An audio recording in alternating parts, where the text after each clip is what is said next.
mashaqqatli kunlar bo'ladi, sinovli qiyin kunlar bo'ladi. Mana shunday holatlarda ham shariatni doirasidan chiqmagan inson haqiqiy podshoh, haqiqiy ega inson bo'ladi.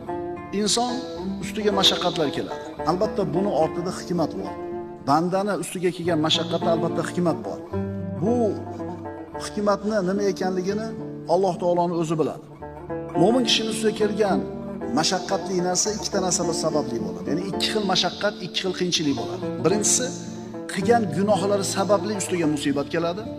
Gunoh ko'payib ketdi, tavba qilmay qo'ydi, bir baloni berdi, bir musibatni, bir kasallikni berdi-da, shu bilan shu gunohlarni Alloh taolo yuvib tashlaydi. Bu birinchi variant. Ikkinchi variant.